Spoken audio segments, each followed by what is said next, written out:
All right. Thank you so much, everybody, for joining us for this episode of the Book Brush video podcast. I'm so excited. Our guest is Mary E. Thompson. She's particularly famous for her curvy romance, although she's sprinkled in some other genres as well throughout her career. In her bio that I found online, she spends a lot of time talking about how much she was a reader as a kid, and how her life has changed from hiding from her parents with a flashlight to now hiding from her kids to get her reading time in, her adventures with her husband and the romance that she has with him, doing crazy things like water rafting and skydiving, and of course, your life in Buffalo, New York, which inspires so much of what you write about. Mary, thank you so much for joining us today. Thank you for having me. So, tell us a little bit about your journey to becoming an author. Did you always know that you wanted to be a writer? Is that what you started off No, doing? not even close. No. I was always a reader. I loved reading as a kid, but I hated English class. I Mm, hated all of the required reading. I wanted to read things that I enjoyed.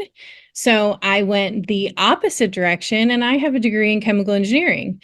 And then I also have an MBA, and I worked in engineering for about 13 years. And when I lost my job, I wanted something fun. I wanted to enjoy what I did every day. Going to a job that I didn't love was not easy, to put it nicely, and I wanted to enjoy it. And I kind of sat back and thought about the things that I like doing, and I always loved reading. And indie publishing was just starting. It was just really a thing, and so I started looking into that more, and I realized that, I could write books that I wanted to read. I could write stories like the ones I enjoyed as a kid, but that I never got to read in school. So I made a switch and I wrote my first book, and I haven't looked back since. well, so now I have to ask you, what did you do in chemical engineering? Because I can imagine if you have this love for books and stories, that would be quite soul crushing to be in an industry like that. But what specifically were you doing? It was the industry was manufacturing. So I worked for a large manufacturing company. It was not a horrible job, but I didn't have an opportunity to be creative. I didn't Mm, have an opportunity to try a lot of new things. The job that I was doing meant making improvements and changes to the process, but the process was one that had been around for over 100 years.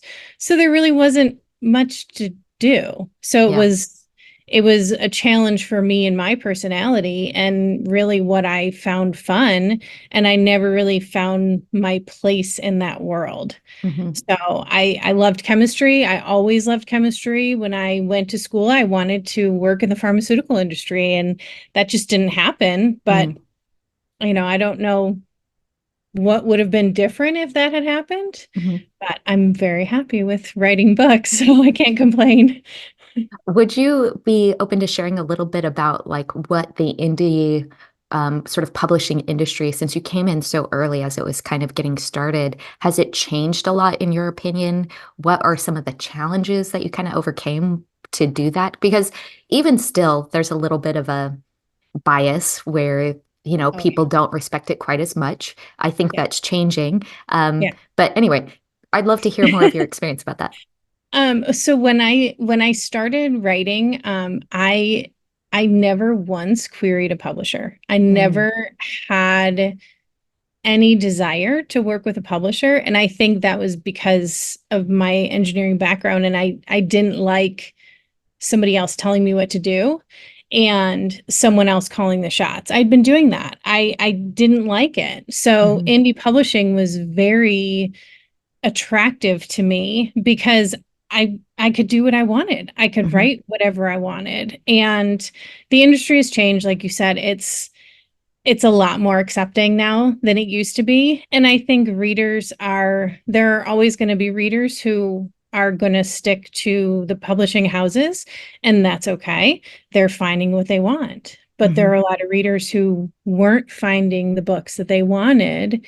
And I mean, that's one of the reasons that I started writing what I was, Yeah. because there weren't curvy girl romances out there. There weren't very many. There were a handful, but there Hmm. were not a lot out there. And going the indie route gave me the opportunity to be able to do that, to be able to write something that readers wanted, Hmm. but that the publishing houses weren't putting out.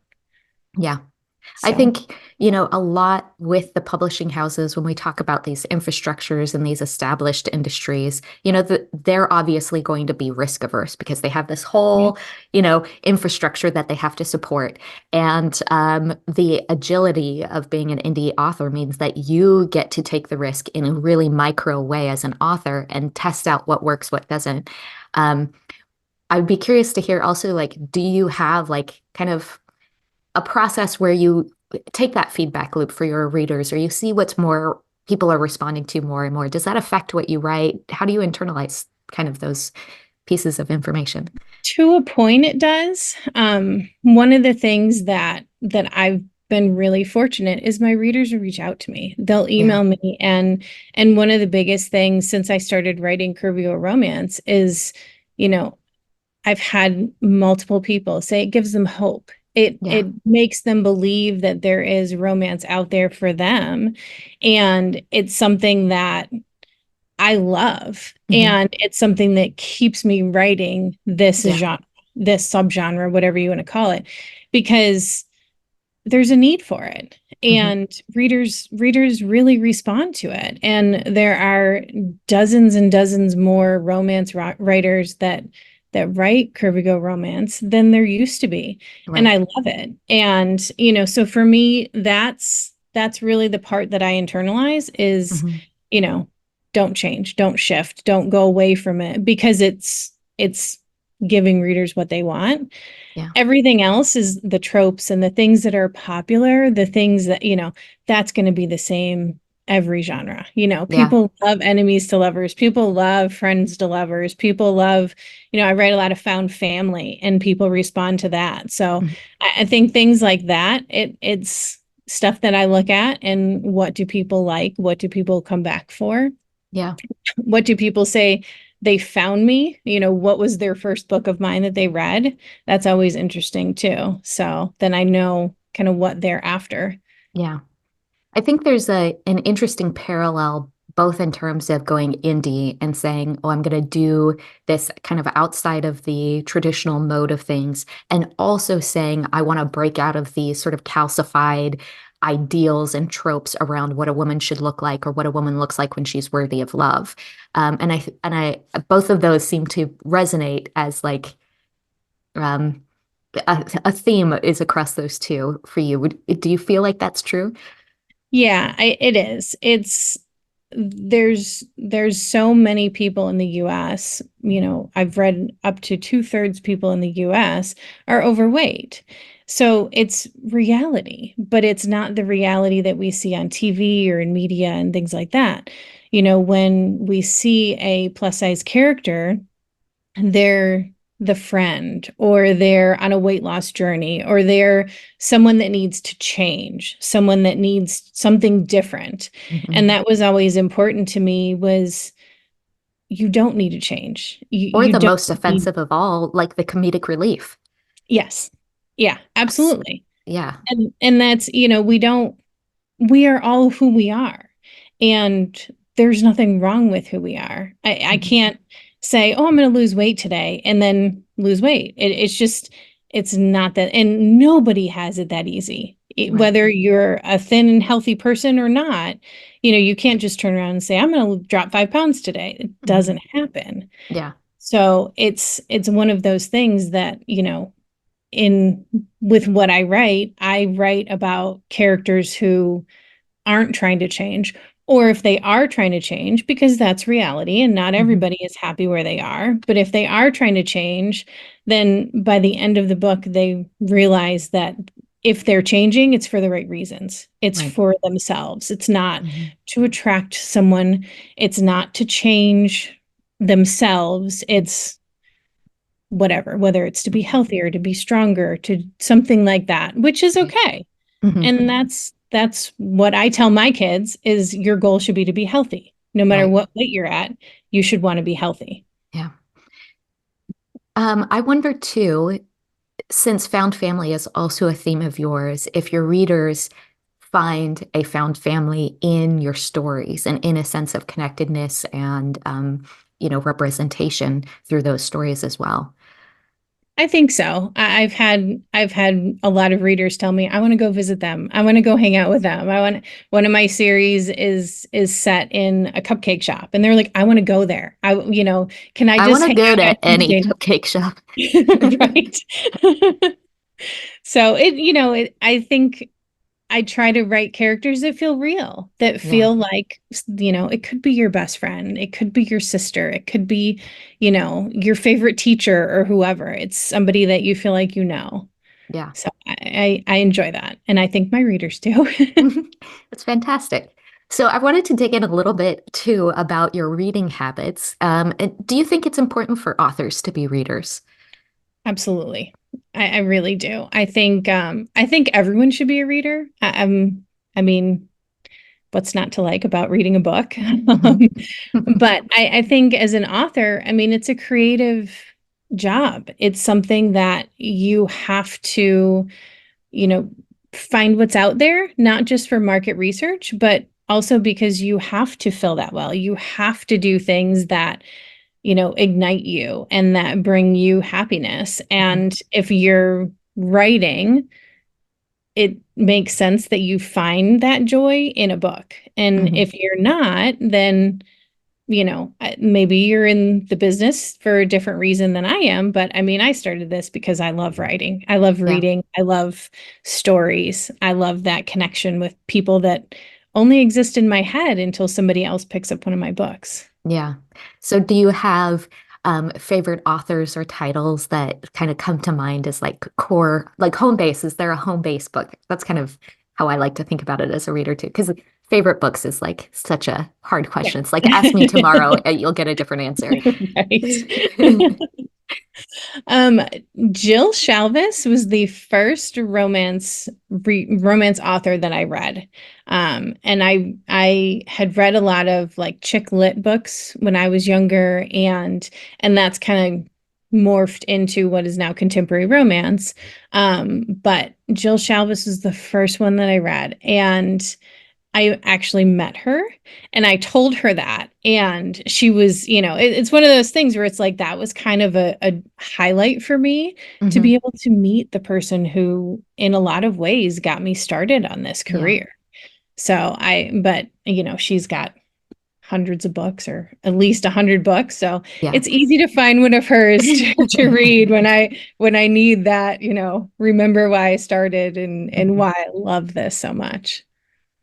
What does your writing routine look like? Are you a routinized person or is it more sporadic? No, I do very well with routines. I love routines. My day to day, I write first. That is when I come to my office, I sit down and I write. When I leave in the afternoon, I close everything except my manuscript so that in the morning it's easy. It's Mhm. what's open. It's right there. So that simplifies it. I'm also a plotter. So before I start every book, I sit down and I have a list of questions I ask my characters, and I have a bunch of sheets that I fill out, and I do it all longhand because it just connects in my brain in a different way. Mhm. And so I have to plot a book before I start writing. If I Mhm. don't, I end up having to stop somewhere in the first half to figure out where it's going. Mhm. It's just, it's what makes sense in my head. I think that's an interesting thing that's coming out with these interviews that I'm doing with the authors is that whether they're a plotter or a pantser, whether they're routinized or maybe they write, 10,000 words in one day and 1,000 words in another day, they all say do the writing first, do the Yeah, business second, do the social media, the emails, the blah, yeah, blah, blah. You have to make writing absolutely. the priority because everything else springs from that. Yeah, it really does. And for me, I it's easy for me to get distracted, even though nobody's home. My kids are at school, my husband's at work, nobody's around, but it's so easy to, oh, there's laundry to be done. Oh, I need to do the dishes. Oh, what am I going to have for lunch today? Mhm. And if I don't write first, I get distracted so Mhm. easily. So, I'd be so curious to hear your thoughts. This is sort of an off the cuff question because I have that problem too, yeah, in my own life. Where what do you think it is about that we might be avoiding, even though, you love this creative field? This is your dream job. This is what ostensibly, in your heart of hearts you want to be doing. And yet there's that level of potential self-sabotage that many of us have to overcome. yeah. I think for me, it's I like to see something is done. I Mm, like that sense of accomplishment. mhm, So when when I'm overwhelmed, I do the dishes mhm, because they're done. I can see it. It's something visual that, it's done. Or I put away laundry or something like that. Something that takes me 15 or 20 minutes, but then that sense of accomplishment gives me that, oh, kind of relaxed feeling. With a book, it takes weeks.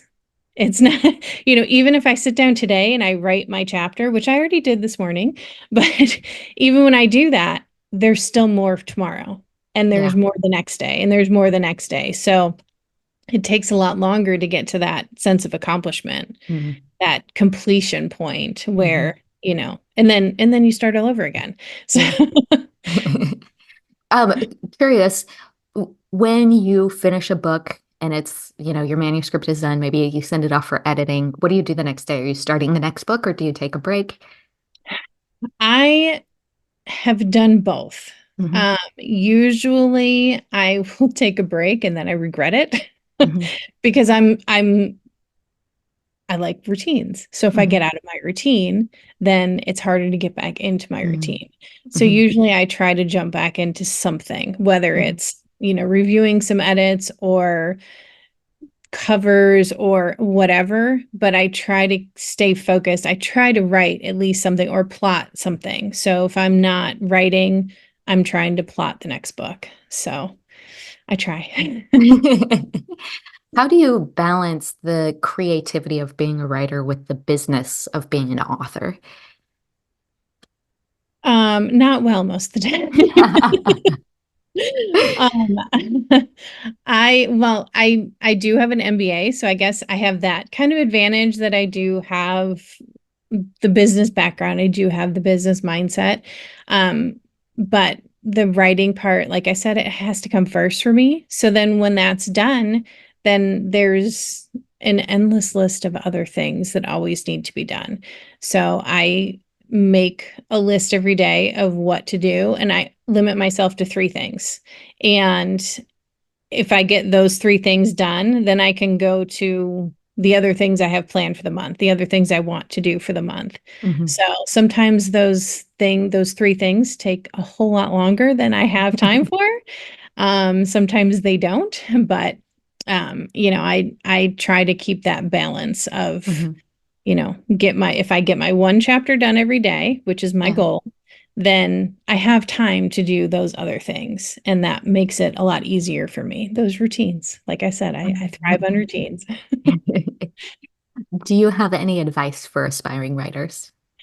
Yes. Um, Make it fun. Yeah. Enjoy what you do. It's creative, it's fun, it's storytelling. It should be something that ignites you. And the other thing I would say is learn a lot, learn as much as you can, but be careful who you listen to, Hmm. because there are lots and lots of people that are giving advice, that are telling authors what to do. And not every piece of advice is going to work for every person. Right. And that's not saying it's bad advice. That's not saying these people are wrong, that they're not doing something or not sharing something, but we're all different.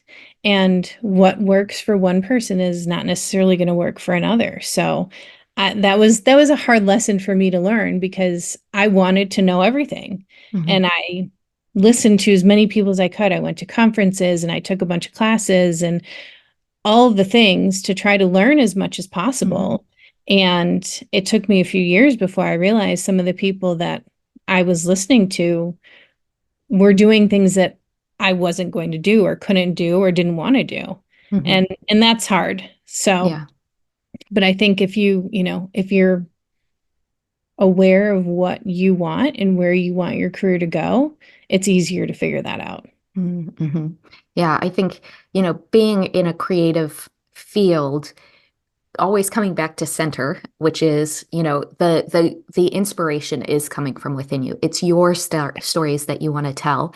And so you can't really stretch that line to Yeah. incorporate reader feedback or, what other people say or what the industry trends are. You kind of have to respect the core. Yeah. Absolutely. Yeah. And everybody's core is different. Yeah.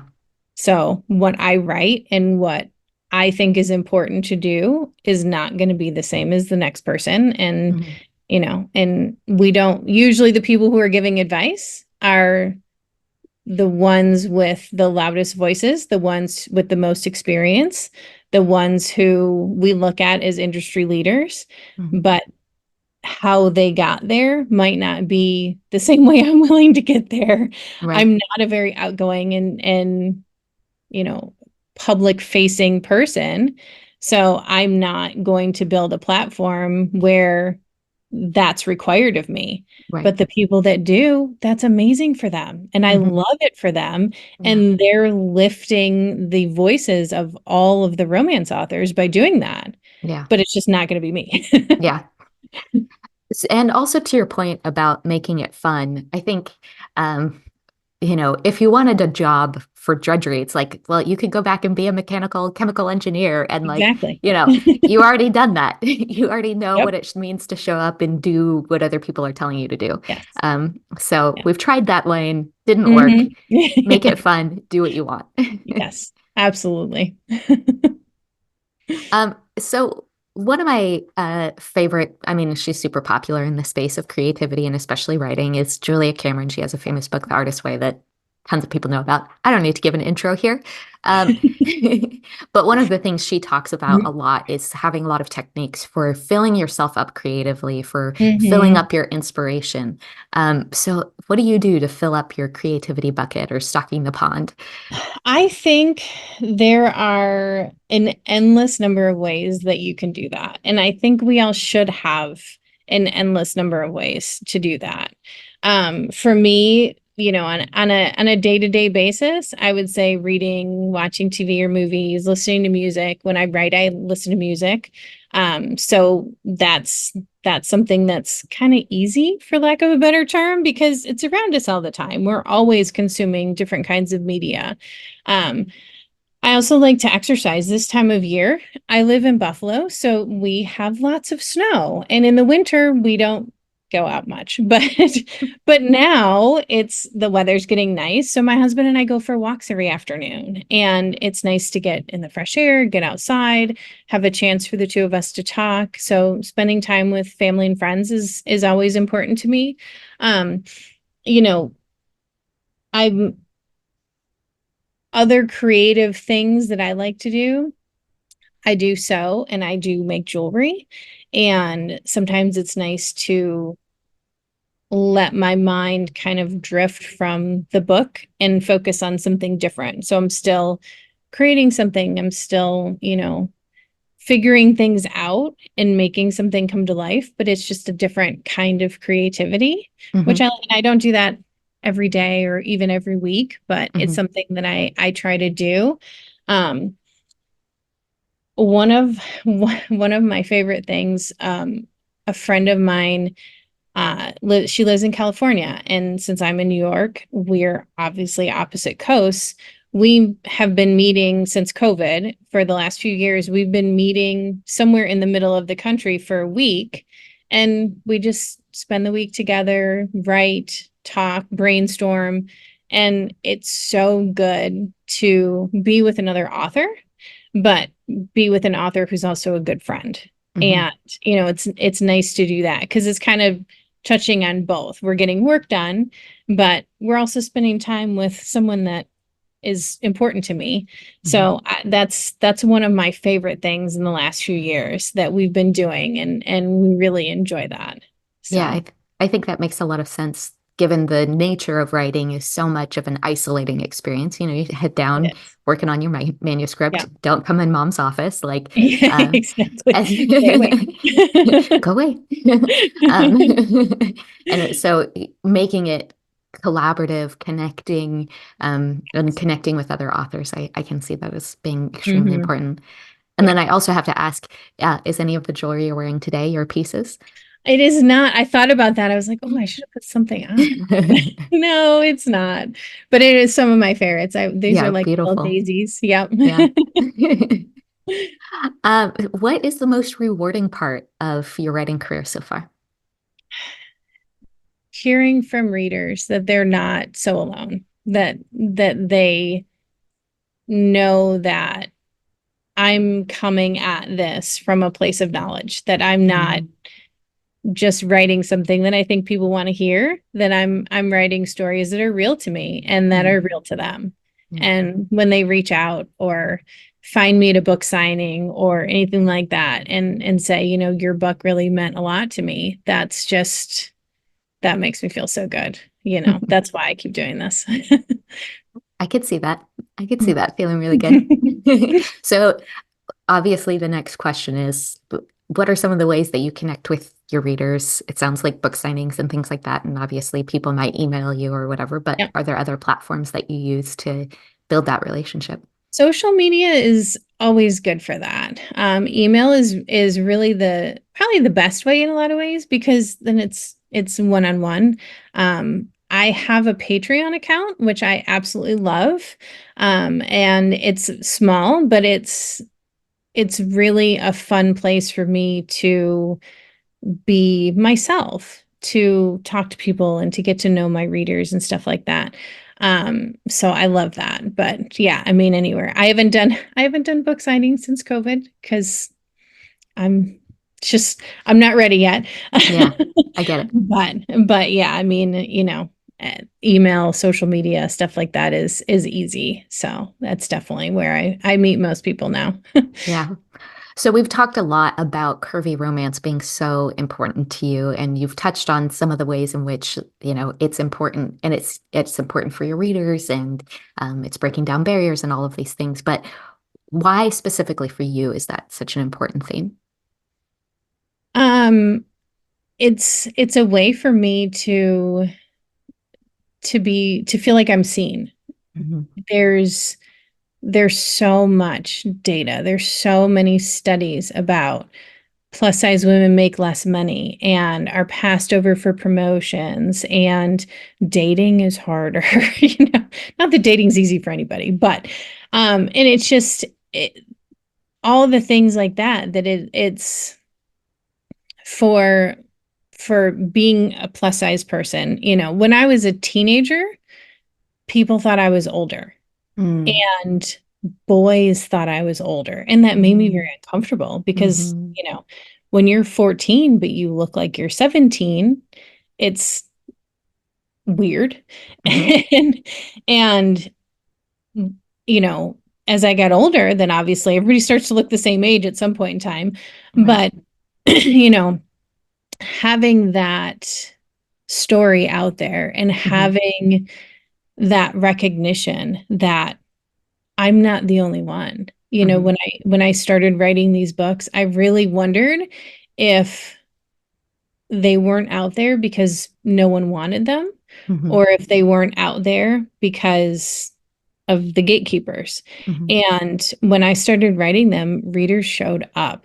Yeah. And I was like, whoa, I wasn't prepared for it. Hmm. I really thought, because before that, I had some books out, but I was very unknown. And not that I'm big time by by any means, but when I released my first series that was intentionally and specifically curvy girls, it was crazy to me the Hmm. response that I got. And it really showed me that I'm not the only one who's looking for these books, that I'm not the Yeah. only one who wanted to pick up a book and see myself in it. Hmm. So I'm really happy that so many other authors have started writing these same books because now I can read them and I can enjoy their stories and not have to just come up with my own. Yeah. Well, I think there's something just really profoundly powerful in that journey of saying, I'm not feeling seen. So the first step is seeing myself and giving Yes. myself that opportunity to reflect back to me, my dignity and my worth and my value. Yep, absolutely. Yeah, I agree. So are there any genres that you haven't written in yet that's sort of percolating in the back of your mind that you want to try? Oh, want to try? I don't know yet. I love magical realism, Mm, and it's just something that I've always thought was fascinating. I love the idea of magic being in a part of our world. And I grew up watching Charmed and I loved that show. And I love the idea of that, of like the person next door has magical powers and they're saving the world, but I have no idea. hmm And but there's rules around the like there's, the magic world has rules and I understand that and I respect that. And that's why I'm not sure if that's something I'll ever mm, jump into, but I think mm. it's fascinating. I think it would Awesome. be a lot of fun.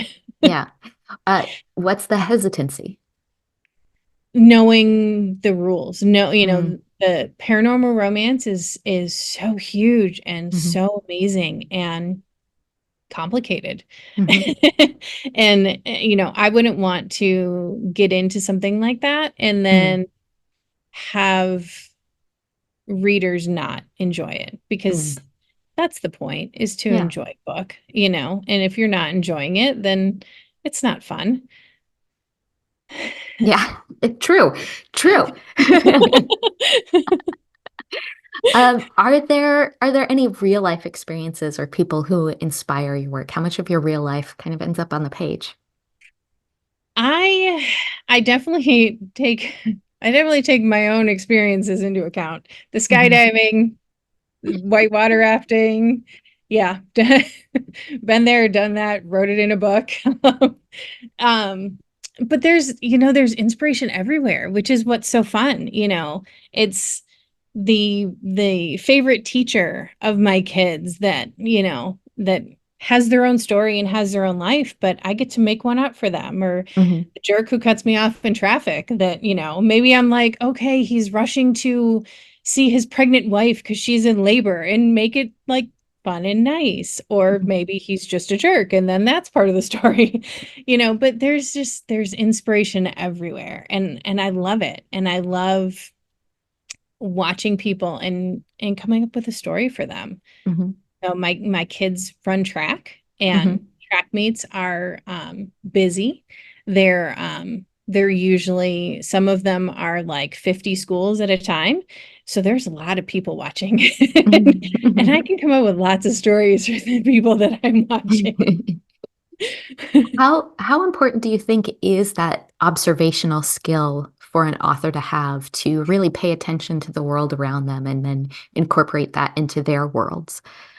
I think it gives you an opportunity to see what people are like. Mm, I mean, we're writing stories that want to be relatable, whether your characters are someone that you can see yourself having a cup of coffee with or someone from another planet.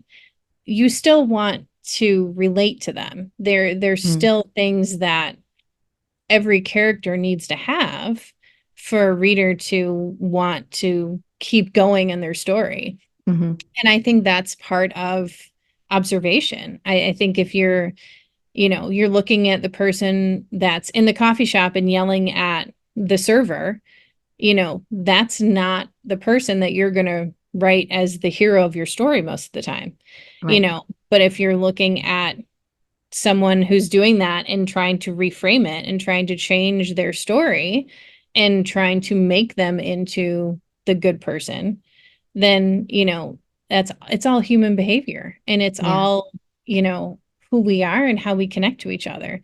Mhm, Because that jerk who yells at the barista might go to the place next door and he's super super nice, and well, then why? mhm. So Yeah. I like to watch people because you see different sides, and when people don't know you're watching them, it's always different.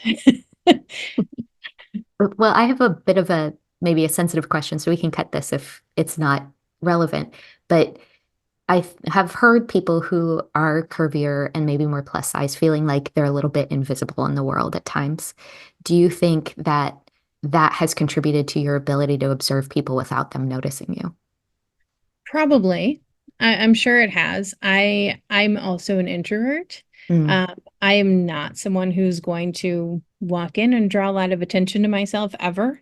yeah. Um, so and which one came first? I don't know. So, Hmm. is it I'm introverted because I'm trying to hide, or is it I, because I got attention for my appearance as a kid that I pulled back and tried to Mm, hide. I think it could be either or both.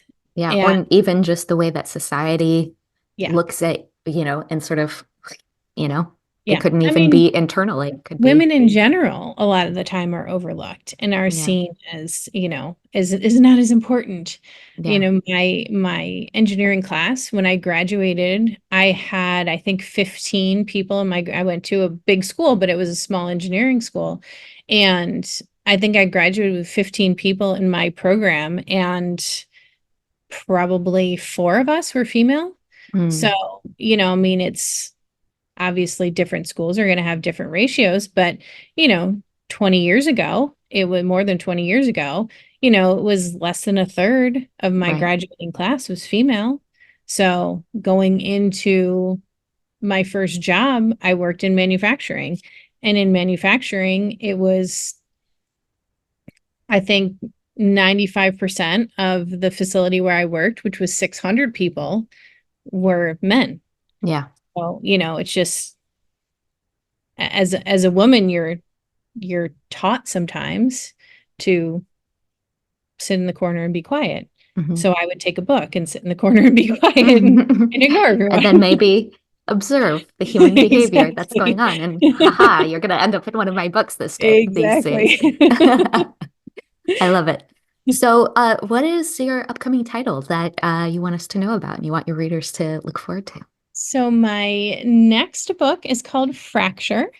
It is a story about an FBI agent who is attacked and tortured for information and then doesn't remember it.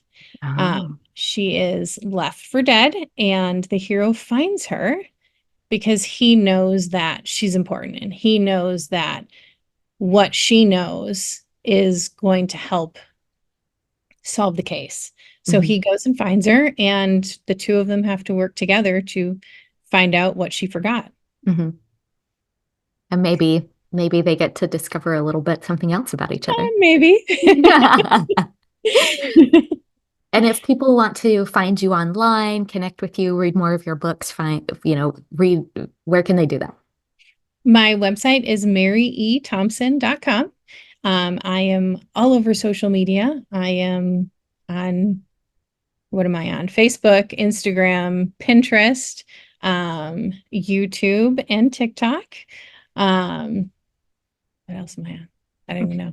Patreon. I'm on BookBub. Readers can find my books at all platforms because I'm a wide author. So I'm Mhm. on Amazon and Kobo and Barnes and Noble and Apple, Google Play.